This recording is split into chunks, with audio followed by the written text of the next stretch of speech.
Hello friends, स्वागत है आपका माय प्रोजेक्ट एचडी पर। फ्रेंड्स, हमारी सीरीज में हम स्कूल मैनेजमेंट सिस्टम पर एक प्रोजेक्ट बना रहे हैं पीएचपी के फ्रेमवर्क कोऑर्डिनेटर बेस करते हुए। तो आइए से आगे हम कंटिन्यू करते हैं। तो हमारे प्रीवियस वीडियो में इसकी एग्जाम सेक्शन वर्क कर रहे थे, जिसमें हमने इसकी एग्ज़ाम्स ऐड करी थी और टाइम टेबल का हमने मॉड्यूल बनाया था, इसमें हमने टाइम टेबल ऐड करने का फॉर्म बनाया था। आज हम टाइम टेबल को ऐड करने के लिए जो रिक्वायर्ड टूल है वो सब लेंगे, लाइब्रेरी डाउनलोड करेंगे, देन हम डेटाबेस में टेबल वगैरह बनाएंगे। तो आइए हम से कंटिन्यू करते हैं।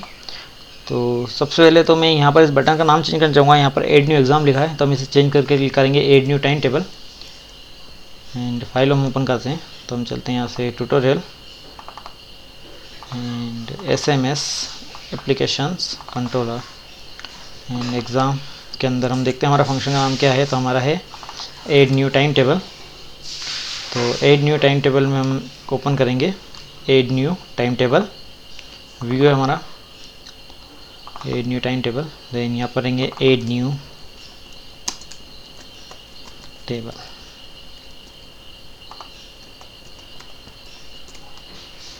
रिलोड करेंगे इसे, तो यहाँ पर आ चुका है add new time table. Then अब हम एक डेटाबेस में टेबल क्रिएट करेंगे जिसके हम इस टाइम टेबल को स्टोर कर रखेंगे।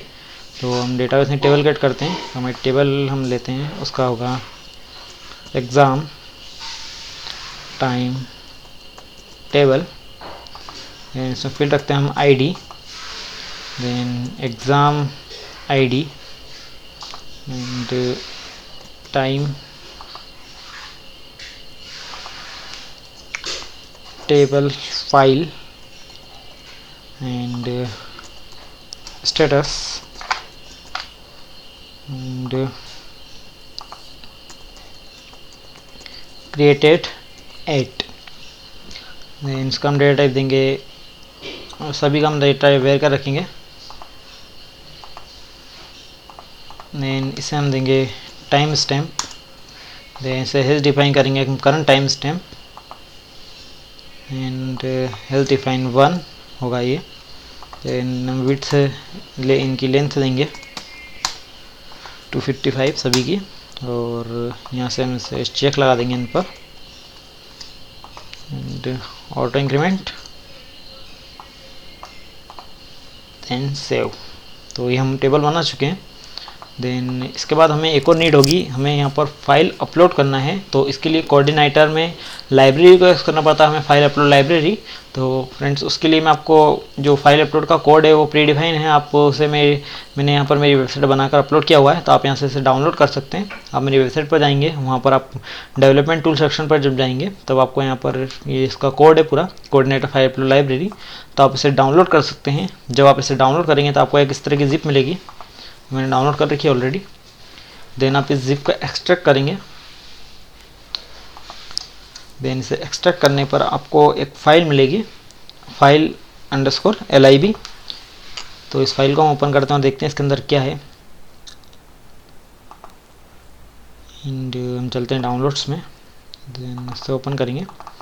देन यहाँ पर हमें एक क्लास मिल रही है, देन उसके बाद एक कंस्ट्रक्टर है एंड एक फंक्शन है। तो सबसे पहले हम इसे हमारे प्रोजेक्ट में इसे इंस्टॉल कर ले सेटअप कर लेंगे। देन उसके बाद मैं आपको एक्सप्लेन करूँगा कि इस लाइब्रेरी के अंदर जो भी स्टेटमेंट लिखे हैं उनका मीनिंग क्या है। तो सबसे पहले मैं इसे अपने प्रोजेक्ट फोल्डर में लेता हूँ। तो इसे हम यहाँ से कॉपी करेंगे। देन हम चलते हैं हमारे प्रोजेक्ट फोल्डर पर, OPT, then lamp and htdoc के अंदर हमारा ट्यूटोरियल एंड SMS के अंदर हमारा एप्लीकेशन। देन एप्लीकेशन के अंदर आपको इसे लाइब्रेरी फोल्डर के अंदर रखना है एंड हम इसे लाइब्रेरी फोल्डर में रख चुके हैं। देन अब हम हमारे कोड को समझते हैं। तो मैं आपको ओपन करके इस कोड को 1 बाय 1 एक्सप्लेन करता हूँ कि इस कोड का मीनिंग क्या है। तो ये बेसिकली एक कोऑर्डिनेटर की कस्टम लाइब्रेरी है जिसे बना हुआ है, कोऑर्डिनेटर की प्रीडिफाइंड लाइब्रेरी नहीं है। इसे मैंने बनाया है और उस कोड को अपलोड किया है, आपके लिए ईजी रहेगा इसलिए। तो ये एक जेनरिक कोड है, आप इस कोड को अपने प्रोजेक्ट में मल्टीपल टाइम यूज़ कर सकते हैं, इसलिए मैंने आपको ये कोड यहाँ पर प्री डिफाइन बना हुआ दिया है। तो इसमें हम सबसे पहले समझते हैं, जब भी आप कोऑर्डिनेटर में कोई भी लाइब्रेरी बनाते हैं तो उससे आपको लाइब्रेरी फोल्डर के अंदर स्टोर करना होता है। देन जो फाइल का नाम होता है वही आपकी क्लास का नाम होना चाहिए। देन फाइल के नाम का पहला वर्ड और क्लास के नाम का पहला वर्ड आपका कैपिटल होना चाहिए।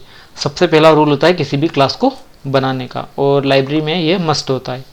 सेकंड, यहाँ पर हमने एक कंस्ट्रक्टर कॉल किया है। कंस्ट्रक्टर हमने जब क्लास बना रहे थे तब हम कंस्ट्रक्टर के अंदर उसका पेरेंट कॉल करते थे, होता था। लेकिन कंस्ट्रक्टर जो मीनिंग ये नहीं है कि आप उसे उसकी पेरेंट क्लास को कॉल करने के लिए बनाए। कंस्ट्रक्टर का यूज़ होता है कि क्लास में सबसे पहले चलने वाली एंटिटी वो कंस्ट्रक्टर कहलाती है। तो हमें इस लाइब्रेरी में सबसे पहले जो स्टेटमेंट एग्जीक्यूट करना है, हम उन स्टेटमेंट को हमारी इस लाइब्रेरी में रखते हैं। तो देखते हैं कि हमें इसके अंदर जो हमने स्टेटमेंट लिखा है इसकी हमें क्या नीड है और हमने इस स्टेटमेंट को क्यों लिखा है। तो यहाँ पर हमने एक वेरिएबल बनाया है $ci। ये हमारा एक ग्लोबल वेरिएबल है, इसे हम कहीं भी एक्सेस करेंगे, इसलिए मैंने यहाँ पर इसे $ci लिखा है। एंड इस लाइब्रेरी के अंदर हम इसे हर जगह यूज़ कर पाएंगे। देन यहाँ पर मैंने लिखा है गेट इंस्टांस और ब्रैकेट बंद किए हैं। गेट इंस्टांस कोऑर्डिनेटर का एक प्रीडिफाइंड फंक्शन है जो आपको CI_कंट्रोलर क्लास का एक इंस्टांस रिटर्न करता है। इंस्टांस मतलब उसका एक ऑब्जेक्ट रिटर्न करता है। उस ऑब्जेक्ट का यूज़ करते हुए आप CI_कंट्रोलर क्लास के किसी भी एलिमेंट को यूज़ कर सकते हैं। क्योंकि लाइब्रेरी एक थर्ड पार्टी है, यहाँ पर हमने CI कंट्रोलर को एक्सटेंड नहीं किया है, इसलिए यहाँ पर CI कंट्रोलर का कोई भी एलिमेंट वर्क नहीं करेगा। इसलिए हमने यहाँ पर CI में गेट इंस्टांस को रेप्लिकेट किया है। तो इसका यूज़ करते हुए हम यहाँ पर इसे यूज़ कर पाएंगे। तो यहाँ पर हमने CI_कंट्रोलर क्लास की सभी फीचर्स को हमने $ci के अंदर ले लिया है। देन इसके बाद हमने एक फंक्शन क्रिएट किया है। ये हमारा फंक्शन है जिसके अंदर हमारा कोड है। देन ये फंक्शन कुछ पैरामीटर लेता है, जेनरिक फंक्शन है इसलिए इसमें कुछ पैरामीटर है। पहला आपका अपलोडेड पाथ, आपको किस फाइल लोकेशन पर अपनी फाइल को अपलोड करना है। सेकेंड, नेम, आपकी जो फाइल अपलोड हो रही है उसके फाइल चूज कंट्रोलर का नाम क्या है। थर्ड पैरामीटर होता है टाइप, आप किस टाइप की फाइल अपलोड करना चाहते हैं। देन उसके बाद यहाँ पर हमने एक बेस पाथ बनाया है। बेस पाथ बेसिकली हमने एक पाथ बनाया है कि जो हमारा फोल्डर है, हमारी जो फाइलें होगी वो फाइल हम स्टोर करेंगे हमारे इस रूट पर। तो हमने इसे जो भी हमारा ये अंडरस्कोर फाइल जो होता है ये आपको रिटर्न करता है करंट डायरेक्टरी पाथ, हमें मिलती है हमारी करंट डायरेक्टरी पाथ। तो यहाँ पर हमें हमारे कंट्रोलर फोल्डर का पाथ मिलेगा अगर हम इसे रन करेंगे तो। देन हमने उसे एप्लीकेशन से ब्रेक किया, तो यहाँ पर हमने इसे एप्लीकेशन से ब्रेक करेंगे तो हमें केवल मिलेगा यहाँ पर SMS तक का पाथ, मतलब इस लोकेशन का पाथ। तो हमें यहाँ तक का पाथ इसके अंदर मिलता है। देन उसके बाद हम एप्लीकेशन के अंदर कहाँ जाना चाहते हैं, तो हम यहाँ पर जो भी फॉर एग्जाम्पल हमने फोल्डर बना लेते हैं अपलोड्स। देन इसके अंदर एक और बनाएंगे time table, then uploads, then uploads के अंदर टाइम टेबल। तो हम यहाँ पर बेस पाथ हो चुका है। देन अपलोडेड पाथ जो हम पास करेंगे उसमें हम लिख सकते हैं uploads/टाइम टेबल। तो हमारा जो पूरा एब्सोल्यूट पाथ हो चुका है कि हमें अपलोड्स फोल्डर के अंदर टाइम टेबल के अंदर हमारी फाइल को अपलोड करना है। देन उस अपलोडेड पाथ को हम देंगे CI के कॉन्फ़िग, एक एरे है इसके अंदर, और इसमें हम पास करेंगे इससे। देन ये अपलोडेड पाथ हमारी वैलिडेशन में काम आएगा जब हम फाइल को अपलोड करेंगे। देन अलाउड टाइप कॉन्फ़िग में एक हम की पास करेंगे जिसमें हम टाइप जो भी हमारे मिलेंगे हमें, हम उन टाइप्स को असाइन करेंगे। देन इफ इनक्रिप्ट नेम, यहाँ पर ये ऑप्शनल होता है, अगर आप इसे नहीं देंगे तो बाय डिफ़ॉल्ट फॉल्स होता है। अगर आपको इनक्रिप्ट नेम ट्रू करना है तो आपको यहाँ पर देना होगा ट्रू। इनक्रिप्ट नेम का मीनिंग ये होता है कि जो फाइल अपलोड कर रहे हैं उसका फाइल का जो नाम है वो ऐसा डिस रखना है जो आप अपलोड कर रहे हैं उस फाइल का जो पहले से नाम है, या आप कुछ चेंज करना चाहते हैं। अगर आप उसे इनक्रिप्ट करना चाहते हैं कि कुछ और नाम हो जाए, वो रेंडम कुछ नाम उसका हो जाए, तो आप उसे इनक्रिप्शन ट्रू कर देंगे। अगर आप इसे कमेंट भी कर देंगे तो कोई एरर नहीं आएगी, ये ऑप्शनल होता है। बाय डिफ़ॉल्ट ये फॉल्स होता है। अगर आप इसे ट्रू करना चाहते हैं तो आप इसे ट्रू कर सकते हैं। देन इसके बाद हमने यहाँ पर लाइब्रेरी लोड की है $ci लोड। देखिए हम नॉर्मल लिखते थे तो $this लोड लाइब्रेरी लिखते थे, लेकिन यहाँ पर हमने बीच में CI का यूज़ किया है। CI इसलिए हमने यूज़ किया क्योंकि हमने यहाँ पर एक्सटेंड नहीं की CI कंट्रोलर, तो हमें CI कंट्रोलर के अंदर यूज़ होने वाले सभी एलिमेंट को $this CI से ही एक्सेस करना होगा। तो इसलिए हमने $this CI को यहाँ पर गेट इंस्टांस रिटर्न करवाया है। देन यहाँ पर हमने लाइब्रेरी लोड की है अपलोड्स। देन नॉर्मल लाइब्रेरी या कोई से भी आप लोड करते हैं तो सिंगल पैरामीटर लेती है, लेकिन यहाँ पर दो पैरामीटर लगते हैं। पहला आपकी लाइब्रेरी का नाम, देन सेकंड जो लगता है वो लगता है डेटा, कि हमें किन किन डेटा पर ऑपरेटर परफॉर्म करना है। तो हमने अपलोडेड पाथ दिया, अलाउड टाइप दे चुके हैं, देन इनक्रिप्ट नेम ट्रू हम यहाँ से पास कर चुके हैं। देन इसके बाद हम इस कॉन्फ़िग का जो हमारा अरे है हम इसे यहाँ पर इनिशियलाइज करेंगे अपलोड में, क्योंकि हमने यहाँ से असाइन कर दिया है तो अब उसे इनिशियलाइज करेंगे। देन उसके बाद हमने यहाँ पर फाइल अपलोड की है डू अपलोड फंक्शन का यूज़ करते हुए, जो भी ये नाम होगा उस नाम के हम फाइल को अपलोड करेंगे।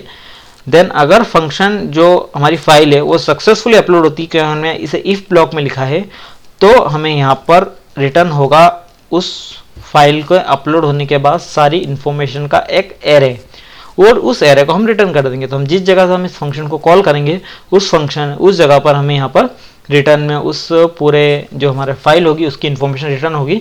अदरवाइज अगर कोई प्रॉब्लम आती है तो हमारा एल्स ब्लॉक होगा जिसमें हमारा एम्प्टी रिटर्न होगा। तो ये बेसिक इसकी फंक्शनलिटी है इस फाइल की। तो ये आप इसे एक बार और एक्सप्लेन कर लेंगे, गो थ्रू कर सकते हैं एंड ऑनलाइन स्टडी कर सकते हैं, आपको इसके बारे में और भी जानकारी मिलेगी। और अपलोड से रिलेटेड और भी बहुत से ऑप्शन होते हैं, मैंने यहाँ पर केवल आपको मैंडेटरी ऑप्शन बताएं जो इंपॉर्टेंट होते हैं। देन अगर आप इसकी गूगल पर आइडेंटिटी करेंगे तो इस फंक्शन से रिलेटेड आपको बहुत सी चीज़ें मिलेगी। तो फ्रेंड्स अभी की इस वीडियो में इतना ही। इसके आगे हमारे नेक्स्ट वीडियो में हम इस लाइब्रेरी का यूज़ करते हुए फाइल को अपलोड करेंगे। तो जब हमारे नेक्स्ट ट्यूटोरियल के पहले आप इस फंक्शन से अच्छी से फेमिलियर हो जाएं कि ये फंक्शन किस तरह से वर्क कर रहा है, तो आपको आगे ट्यूटोरियल समझने में प्रॉब्लम नहीं आएगी। तो फ्रेंड्स अभी की इस वीडियो में इतना ही। अगर आपको वीडियो पसंद है तो लाइक एंड शेयर करें और हमारे चैनल को जो सब्सक्राइब करें, ताकि हम जो भी नई वीडियो अपलोड करें उसकी अपडेट आपको मिलती रहे। Thank you for watching.